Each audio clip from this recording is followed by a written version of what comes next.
வணக்கம். செந்தணலின் பிரதான செய்திகள். விரிவான செய்திகளுக்கு முன் தலைப்புச் செய்திகள்.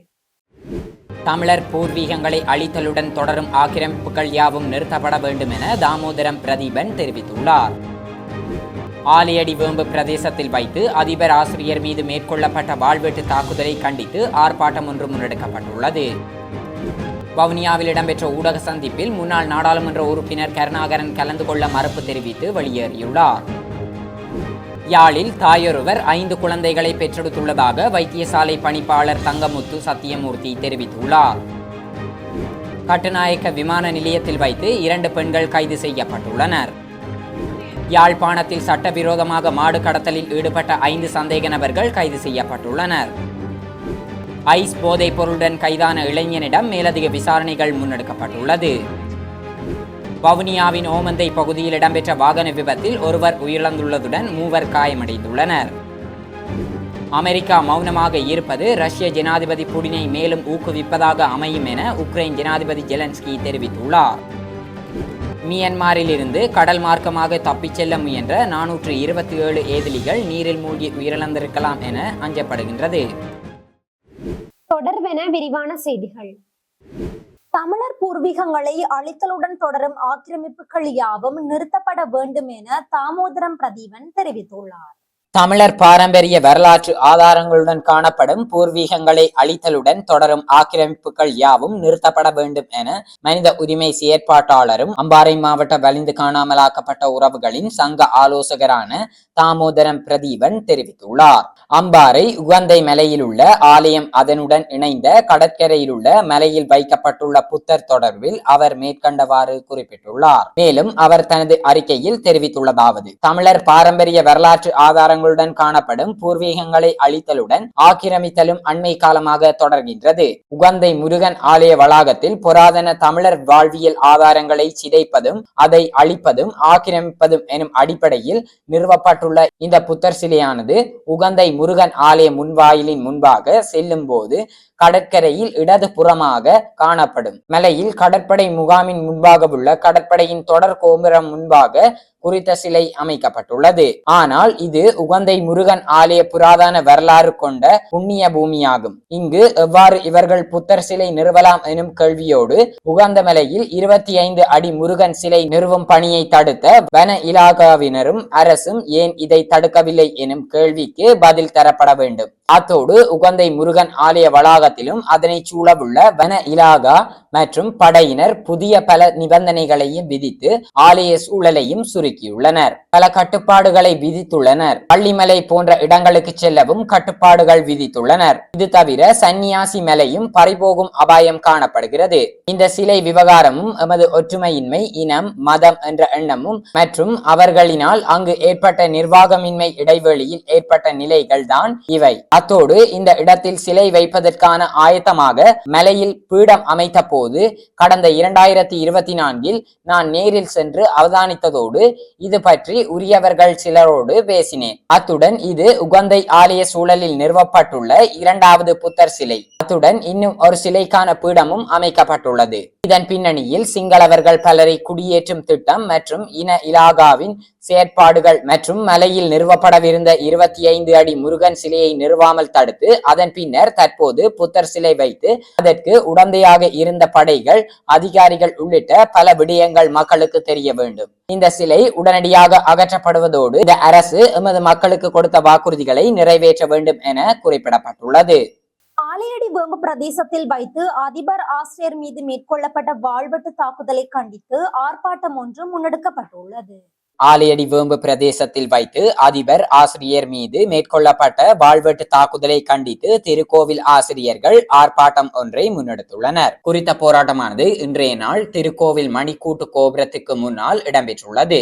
திருக்கோவில் கல்வி வலயத்தின் கீழ் உள்ள பிரபல பாடசாலை ஒன்றின் அதிபர் ஆசிரியர் இருவரும் காப்போத்த சாதாரண தரத்தில் கல்வி கற்கும் மாணவர்களுக்கு கடந்த சனிக்கிழமை தம்பட்டை பிரதேசத்தில் இடம்பெறவிருந்த செயலமர்வு தொடர்பாக அறிவிப்பதற்காக மாணவி ஒருவரின் வீட்டிற்கு கடந்த வெள்ளிக்கிழமை சென்றிருந்தனர். இதன் போது அங்கு மாணவியின் சகோதரியின் காதலன் மது போதையில் குறித்த ஆசிரியர் மற்றும் அதிபர் மீது வாழ்வெட்டு தாக்குதல் மேற்கொண்டிருந்தார். தாக்குதலுக்கு உள்ளான இருவரும் வைத்தியசாலையில் அனுமதிக்கப்பட்டுள்ளதுடன் வாழ்வெட்டு தாக்குதலை மேற்கொண்டவர் ஸ்ரீலங்கா காவல்துறையினரால் கைது செய்யப்பட்டுள்ளார். இந்த நிலையில் அதிபர் ஆசிரியர் மீது இடம்பெற்ற வாழ்வெட்டு தாக்குதல் சம்பவத்தை கண்டித்து இன்று திருக்கோவில் கல்வி வலயத்தின் கீழ் உள்ள பாடசாலைகளின் ஆசிரியர்கள் போராட்டம் ஒன்றை முன்னெடுத்துள்ளனர். இதன் போது யார் தருவார் ஆசிரியர்களுக்கு உத்தரவாதம், ஆசிரியர் மீது அன்பு காட்டு, வஞ்சனை தவிர்த்து வழிகாட்டியை மதிக்கலாம், கல்வி சமூகத்தை இழிவுபடுத்தும் செயல்களில் ஈடுபடாதீர்கள், பாதுகாப்பு வேண்டும் ஆசிரியர் அதிபர்களுக்கு, அழிக்காதே அழிக்காதே கல்வி சமூகத்தை அழிக்காதே போன்ற வசனங்களை ஏந்தியவாறு அங்கிருந்து திருக்கோவில் மணிக்கூட்டு கோபுரம் வரை ஊர்வலமாக சென்றனர். இதனைத் தொடர்ந்து அங்கு சுமார் அரை மணித்தியாலம் ஆர்ப்பாட்டத்தில் ஈடுபட்டு தமது கண்டனத்தை தெரிவித்த பின்னர் ஆர்ப்பாட்டக்காரர்கள் அங்கிருந்து கலைந்து சென்றனர். வவுனியாவில் இடம்பெற்ற ஊடக சந்திப்பில் முன்னாள் நாடாளுமன்ற உறுப்பினர் கருணாகரன் கலந்து கொள்ள மறுப்பு தெரிவித்து வெளியேறியுள்ளார். வவுனியாவில் இடம்பெற்ற ஊடக சந்திப்பில் முன்னாள் நாடாளுமன்ற உறுப்பினர் கருணாகரன் கலந்து கொள்ள மறுப்பு தெரிவித்து வெளியேறியுள்ளார். ஜனநாயக தமிழ் தேசிய கூட்டணியின் உயர்மட்ட குழு கூட்டம் நேற்று வவுனியாவில் இடம்பெற்றுள்ளது.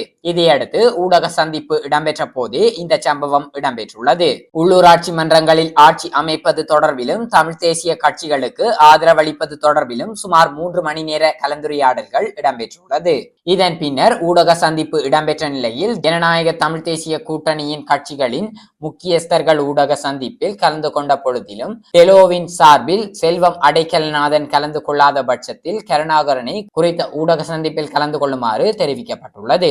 இருப்பினும் அவர் மறுப்பு தெரிவித்த நிலையில் தொடர்ந்து அவரை ஊடக சந்திப்பில் கலந்து கொள்ளுமாறு பிளொட் தலைவர் தா சித்தார்த்தன் மற்றும் இபிஆர்எல்எஃப் தலைவர் சுரேஷ் பிரேமச்சந்திரன் ஆகியோர் வலியுறுத்தியுள்ளனர். இருப்பினும் எடுக்கப்பட்ட முடிவுகளில் சில மாற்றங்கள் நிகழக்கூடும் எனவும், ஆகவே தான் இந்த ஊடக சந்திப்பில் கலந்து கொள்ள முடியாது எனவும் கூட்ட மேசையிலிருந்து எழுந்து சென்றுள்ளார். இதன் காரணமாக கூட்ட முடிவுகள் சில வேளைகளில் மாற்றங்களை ஏற்படுத்துமா என்கின்ற ஐயப்பாடு ஏற்பட்டுள்ளதாக தெரிவிக்கப்படுகின்றது. கூட்டத்தில் பிளொட் தலைவர் தா சித்தார்த்தன், இபிஆர்எல்எஃப் தலைவர் சுரேஷ் பிரேமச்சந்திரன், டெலோ சார்பில் கருணாகரன், ஜனநாயக போராளிகள் கட்சியின் சார்பில் செயலாளர் துளசி, சமத்துவ கட்சி சார்பில் மு சந்திரகுமார் உட்பட உயர்மட்ட பிரதிநிதிகளும் கலந்து கொண்டமை குறிப்பிடத்தக்கது. யாழில் தாயொருவர் 5 குழந்தைகளை பெற்றெடுத்து உள்ளதாக வைத்தியசாலை பணிப்பாளர் தங்கமுத்து சத்தியமூர்த்தி தெரிவித்துள்ளார். யாழ் போதனா வைத்தியசாலையில் தாயொருவர் 5 குழந்தைகளை பெற்றெடுத்துள்ளதாக வைத்தியசாலையின் பணிப்பாளர் தங்கமுத்து சத்தியமூர்த்தி தெரிவித்துள்ளார். இந்த சம்பவமானது கடந்த சனிக்கிழமை இடம்பெற்றுள்ளதாக தெரிவிக்கப்படுகின்றது. அத்தோடு குழந்தைகள் தற்போது விசேட பராமரிப்பு பகுதியில் வைத்து பராமரிக்கப்படுவதாகவும் அவர் தெரிவித்துள்ளார். யாழ்ப்பாணம் வட்டுக்கோட்டையை சேர்ந்த தம்பதியினருக்கே ஒரே சூழில் 5 குழந்தைகள் பிறந்துள்ளன. 3 ஆண் குழந்தைகளையும் 2 பெண் குழந்தைகளையும் குறித்த தாயார் பிரசவித்துள்ளார். இந்த நிலையில் தாயும் 5 குழந்தைகளும் ஆரோக்கியமாக உள்ளதாகவும் சத்தியமூர்த்தி தெரிவித்துள்ளார். கட்டுநாயக்க விமான நிலையத்தில் வைத்து 2 பெண்கள் கைது செய்யப்பட்டுள்ளனர். கட்டுநாயக்க விமான நிலையத்தில் வைத்து 2 பெண்கள் கைது செய்யப்பட்டுள்ளனர். குறித்த கைது நடவடிக்கையானது நேற்று விமான நிலைய ஸ்ரீலங்கா காவல்துறை போதைப் பொருள் தடுப்பு பிரிவினரால் மேற்கொள்ளப்பட்டுள்ளது. சட்டவிரோதமாக கொண்டுவரப்பட்ட வெளிநாட்டு சிகரெட்டுகளுடன் சந்தேக நபர்கள் கைது செய்யப்பட்டுள்ளனர். கம்பளை மற்றும் ஹீனுமுல்லா ஆகிய பிரதேசங்களைச் சேர்ந்த 30 மற்றும் 47 அகவியுடைய 2 பெண்களே இதன் போது கைது செய்யப்பட்டுள்ளனர். சந்தேக நபர்களான 2 பெண்களும் நேற்றைய நாள் அதிகாலை வெளிநாட்டிலிருந்து கட்டுநாயக்க விமான நிலையத்தை வந்தடைந்துள்ளனர். இதன் போது விமான நிலைய ஸ்ரீலங்கா காவல்துறை போதைப் பொருள் தடுப்பு பிரிவினரால் மேற்கொள்ளப்பட்ட சோதனையில் 2 பெண்களும் கொண்டு வந்த பயண பொதிகளில் இருந்து 58,000 வெளிநாட்டு சிகரெட்டுகள் அடங்கிய 290 சிகரெட்டு கார்ட்டூன்கள் கைப்பற்றப்பட்டுள்ளன. இது தொடர்பான மேலதிக விசாரணைகளை விமான நிலைய ஸ்ரீலங்கா காவல்துறை போதைப் பொருள் தடுப்பு பிரிவினர் மேற்கொண்டு வருகின்றனர். யாழ்ப்பாணத்தில் சட்டவிரோதமாக மாடு கடத்தலில் ஈடுபட்ட 5 சந்தேக நபர்கள் நேற்று கைது செய்யப்பட்டுள்ளனர். யாழ்ப்பாணத்தில் சட்டவிரோதமாக மாடு கடத்தலில் ஈடுபட்ட 5 சந்தேக நபர்கள் நேற்றைய நாள் கைது செய்யப்பட்டுள்ளனர். அனுமதி பத்திரமின்றி 7 மாடுகளை வாகனம் ஒன்றில் ஏற்றிச் சென்ற போது காரைநகர் பகுதியில் வைத்து இந்த கைது நடவடிக்கை முன்னெடுக்கப்பட்டுள்ளது. ஊர்காவற்றுறை ஸ்ரீலங்கா காவல்துறை நிலைய பொறுப்பதிகாரி விதான பத்திரனவின் கீழ் இயங்கும் ஸ்ரீலங்கா காவல்துறை குழுவினரால் இந்த கைது நடவடிக்கை இடம்பெற்றுள்ளது. கைது செய்யப்பட்ட சந்தேக நபர்களிடம் மேலதிக விசாரணைகளை மேற்கொண்ட பின்னர் அவர்களை ஊர்காவற்றுறை நீதிமன்றத்தில் முற்படுத்துவதற்கான நடவடிக்கை நடவடிக்கைகளை ஸ்ரீலங்கா காவல்துறையினர் மேற்கொண்டு வருகின்றனர். ஐஸ் போதைப் பொருளுடன் கைதான இளைஞனிடம் மேலதிக விசாரணை முன்னெடுக்கப்பட்டுள்ளது. ஐஸ் போதைப் பொருளுடன் கைதான இளைஞனிடம் மேலதிக விசாரணைகள் முன்னெடுக்கப்பட்டுள்ளது. அம்பாறை மாவட்டம் பெரிய நீலாவணை ஸ்ரீலங்கா காவல்துறை பிரிவிற்குட்பட்ட புறநகர் பகுதியில் ஐஸ் போதைப் பொருளுடன் நடமாடிய இளைஞனை கடந்த வெள்ளிக்கிழமை இரவு கல்முனை விசேட ஸ்ரீலங்கா காவல்துறை அதிரடிப்படையினர் கைது செய்துள்ளனர். கல்முனை விசேட அதிரடிப்படை புலனாய்வு பிரிவினருக்கு கிடைக்கப்பெற்ற தகவலின் அடிப்படையில் மேற்கொள்ளப்பட்ட சோதனை நடவடிக்கையின் போது 26 அகவையுடைய 2 பிள்ளைகளின் தந்தையான மருதமுனை பகுதியைச் சேர்ந்த நபரே இவ்வாறு கைது செய்யப்பட்டுள்ளார். அத்துடன் கைது செய்யப்பட்ட சந்தேக நபரிடமிருந்து 710 மில்லிகிராம் ஐஸ் போதைப் பொருள் மீட்கப்பட்டதுடன் சந்தேக நபர் உட்பட சான்று பொருட்கள் யாவும் சட்ட நடவடிக்கைக்காக பெரிய நீலாவணை ஸ்ரீலங்கா காவல்துறை நிலையத்தில் ஒப்படைக்கப்பட்டது. இந்நிலையில் இது தொடர்பான மேலதிக விசாரணைகளை கல்முனை விசேட அதிரடிப்படையினர் மேற்கொண்டு வருகின்றனர். வவுனியாவின் ஓமந்தை பகுதியில் இடம்பெற்ற வாகன விபத்தில் ஒருவர் உயிரிழந்துள்ளதுடன் 3 காயமடைந்துள்ளனர். யாழ் கண்டி பிரதான வீதியில் வவுனியாவின் ஓமந்தை பகுதியில் இன்று அதிகாலை 4:40 மணியளவில் இடம்பெற்ற வாகன விபத்தில் ஒருவர் உயிரிழந்துள்ளதுடன் 3 காயமடைந்துள்ளனர். கண்டியிலிருந்து யாழ்ப்பாணம் நோக்கி பயணித்த மகளூந்து ஒன்று யாழ்ப்பாணத்திலிருந்து வவுனியா நோக்கி பயணித்த லொரி ரக வாகனத்துடன் மோதியதில் இந்த விபத்து ஏற்பட்டுள்ளது.